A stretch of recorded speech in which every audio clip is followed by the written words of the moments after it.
नमस्कार, सुजस बुलेटिन में आप सभी का स्वागत है। मैं हूं आपके साथ कुनिका यादव। एक नजर हेडलाइंस पर। झालावाड़ में राजीविका महिलाओं ने मधु सखी शहद से जिले को दिलाई अलग पहचान। रोजगार के साथ महिलाओं को बना रहा आर्थिक रूप से मजबूत। राजस्थान कर्मचारी बोर्ड ने सूचना सहायक भर्ती में बढ़ाई आवेदन की अंतिम तिथि। अब 2 मार्च रात 12 बजे तक कर सकेंगे आवेदन। राज्य सरकार की योजनाएं पशुपालकों के लिए बन रही वरदान। पशुपालकों की आय में हो रहा इजाफा। झालावाड़ में स्वयं सहायता समूहों की महिलाओं ने मधु सखी झालावाड़ी शहद से जिले को एक नई पहचान दिलाई है। राजस्थान ग्रामीण आजीविका परिषद द्वारा संचालित पिडावा के स्वयं सहायता समूहों की 10 महिलाओं ने साहस दिखाते हुए मधुमक्खी पालन का प्रशिक्षण प्राप्त कर अन्य ब्लॉकों के समूहों की महिलाओं को प्रशिक्षण दिया। महिलाओं की कुछ कर गुजरने की जिद रंग लाई और देखते ही देखते लगभग 400 महिलाओं द्वारा करीब 3000 किलो शहद का उत्पादन किया गया। महिलाओं को आत्मनिर्भर बनाने की राज्य सरकार की सोच को देखते हुए जिला कलेक्टर डॉक्टर भारती दीक्षित ने इस नवाचार के लिए महिलाओं को प्रोत्साहित किया। इस शहद की गुणवत्ता भी काफी अच्छी है। लोगों द्वारा भी शहद को लेकर बहुत अच्छा रिस्पांस मिल रहा है। इस काम को अधिक गति देने के लिए जिले में झालावाड़ी प्रोड्यूसर्स कंपनी लिमिटेड का गठन किया गया। जिला कलेक्टर का यह नवाचार यहां की महिलाओं के लिए रोजगार पैदा कर उन्हें आर्थिक रूप से मजबूत बना रहा है। राजस्थान कर्मचारी बोर्ड ने प्रदेश में 2730 पदों पर सूचना सहायक की भर्ती निकाली है। इस भर्ती में 18 से 40 साल तक की उम्र के उम्मीदवार कर्मचारी बोर्ड की ऑफिशियल वेबसाइट पर जाकर आवेदन कर सकते हैं। इस भर्ती के लिए ऑनलाइन आवेदन की अंतिम तिथि 25 फरवरी तक थी, जिसे अब 5 दिन और बढ़ाकर 2 मार्च रात 12 बजे तक कर दिया गया है। मुख्यमंत्री श्री अशोक गहलोत ने बजट में किसानों और पशुपालकों को बड़ी सौगातें दी है। प्रदेश के पशुपालक अब पूरी तरह अपने पशुओं का इलाज फ्री करा सकेंगे। पशुओं के इलाज के लिए रजिस्ट्रेशन शुल्क भी समाप्त कर दिया गया है और साथ ही दवाइयों की संख्या में भी इजाफा किया गया है। पशुपालक मुख्यमंत्री की इन घोषणाओं को काफी सराह रहे हैं। पशु चिकित्सालय में अपनी 2 घोड़ियों का इलाज करवाने लाया, जिसमें मैंने 5-5 रुपए देकर एक इलाज करवाया। यहाँ आकर मुझे जानकारी मिली कि माननीय मुख्यमंत्री जी ने नए साल के इस बजट से 5 रुपये जो लेते थे वो आगे बंद कर दिए जाएंगे, जिससे गरीबों के पशुओं का फ्री इलाज हो सके। जिनकी जेब में 5 रुपये भी नहीं हो वो अपना पशुओं का फ्री इलाज करा सकें, जिसके कारण मैं माननीय मुख्यमंत्री जी और अपने पशुपालन मंत्री जी का तहे दिल से धन्यवाद करता हूँ।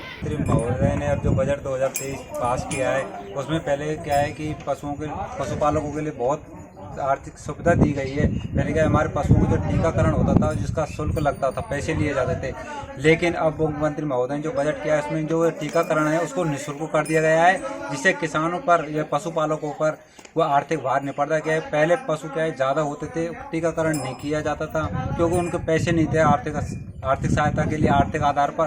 क्योंकि जिनके पशु अगर उनका टीकाकरण नहीं होता जो पशु ग्रसित हो जाते हैं बीमारी से।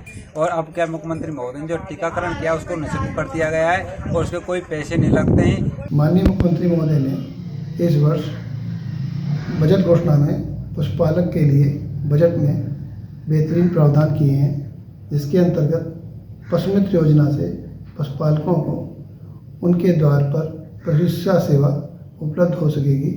वहीं पशु चिकित्सा कर्मियों की मानदेय पर भर्ती किए जाने से बेहतर पशु चिकित्सा सुविधाएं राज्य में उपलब्ध होंगी।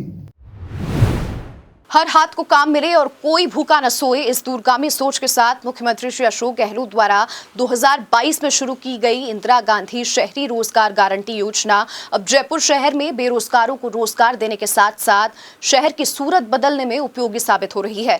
नगर निगम जयपुर हेरिटेज की योजना के तहत शहर के कई हिस्सों में बगीचों की मरम्मत और रंग रोगन का काम करवाया जा रहा है और साथ ही आकर्षक चित्रकारी करवाकर पेड़ पौधे लगवाए जा रहे हैं। इसके अलावा मरम्मत के दूसरे कार्य भी किए जा रहे हैं। इसके तहत जयपुर शहर को सुंदर बनाने का काम किया जा रहा है। शहर के एंट्री पॉइंट्स पर भी रंग रोगन किया जा रहा है ताकि जयपुर में आने वाले पर्यटकों को अच्छी अनुभूति हो सके। श्रीगंगानगर जिला कलेक्टर श्री सौरभ स्वामी की संवेदनशीलता और पहल पर जारी स्वस्थ गंगानगर मिशन से जिले भर के विद्यार्थियों और बच्चों को बीमारी से मुक्ति मिलेगी। पहले चरण में राजकीय विद्यालयों के विद्यार्थियों की स्वास्थ्य जांच का काम पूरा होने के बाद इन विद्यार्थियों का उपचार जारी है। जिला कलेक्टर ने बताया कि मिशन के पहले चरण में जिले के सभी राजकीय विद्यालयों के विद्यार्थियों के स्वास्थ्य की जाँच की गई। अभियान के तहत 1,90,653 से अधिक विद्यार्थियों के स्वास्थ्य की जांच की जा चुकी है। आपको बता दें कि जिले के सभी ब्लॉकों में स्क्रीनिंग के दौरान एनीमिया समेत आंखों, त्वचा, दांतों और कान के रोग बच्चों में पाए गए। साथ ही विटामिन की कमी से होने वाले रोग भी बच्चों में मिले। आपको बता दें कि मिशन मुस्कान के तहत दांत और मिशन दृष्टि के तहत आंखों से संबंधित बीमारियों का उपचार किया जा रहा है। कि हमारे साथ कुछ गलत हुआ है या हम किसी और से पीछे हैं, ऐसा बिल्कुल भी नहीं है। चश्मा तो मेरे भी चढ़ा हुआ है ना, और मेरे भी बचपन में चढ़ गया था। और ये कोई शर्म वाली बात नहीं है, या कोई ये नहीं है कि भगवान ने हमारे साथ ही ऐसा क्यों किया। ये हो सकता है भगवान ने अगर कोई थोड़ा बहुत कम किया ना तो 10 गुना बढ़ा के देगा भी, ये बात ध्यान रखना। तो इसलिए कभी भी शर्माना नहीं। कोई भी अपने साथ कोई भी अगर कमी है हमारे अंदर तो उसको हम ठीक करवा सकते हैं, तो ठीक करवाए ना, क्या दिक्कत है ना। तो इसलिए अपने अगर आपके कोई और दोस्त बच भी गए हैं। स्वस्थ गंगानगर मिशन का जो है आरंभ किया गया है। इसके तहत फेज 1 के अंदर हमारे द्वारा समस्त स्कूलों के अंदर, चाहे वो सरकारी हैं, प्राइवेट हैं, मदरसे हैं, अन्य जो स्कूल हैं प्राइवेट स्कूलों के अंदर भी हमारे द्वारा बच्चों की स्क्रीनिंग कराई जा रही है, लगभग ऐसे 20 बीमारियों को लेके।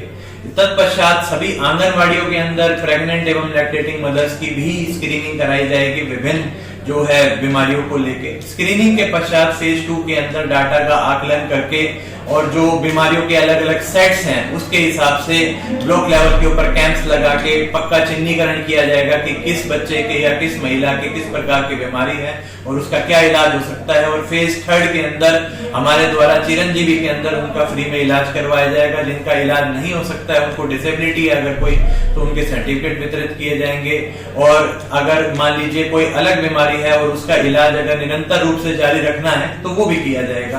और अगर कोई प्रकरण बांटने हैं, कुछ उपकरण बांटने हैं, चाहे चश्मे हैं, चाहे कान के उपकरण हैं, चाहे अन्य हैं, उनका भी जो है इस्तेमाल करके और बच्चों को ज्यादा से ज्यादा लाभ हो जाएगा।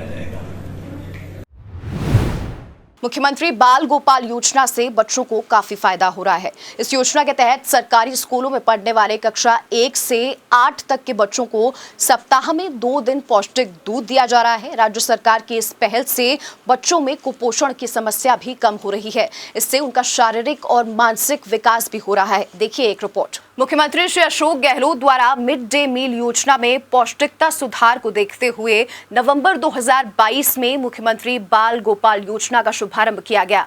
योजना के माध्यम से सरकारी स्कूल्स, संस्कृत विद्यालयों और मदरसों में विद्यार्थियों को सप्ताह में 2 दिन दुग्ध उपलब्ध करवाया जा रहा है। योजना के तहत राजकीय विद्यालयों में पढ़ने वाले कक्षा 1 से 8वीं तक के करीब 69,22,000 बच्चों को मिल्क पाउडर से तैयार दूध सप्ताह में 2 दिन बुधवार और शुक्रवार को उपलब्ध करवाया जा रहा है, जिसमें कक्षा 1 से 5 तक के विद्यार्थियों को 150 मिलीलीटर दूध और कक्षा 6 से 8 तक के विद्यार्थियों को 200 मिलीलीटर तैयार दूध चीनी मिलाकर पीने के लिए उपलब्ध करवाया जाता है।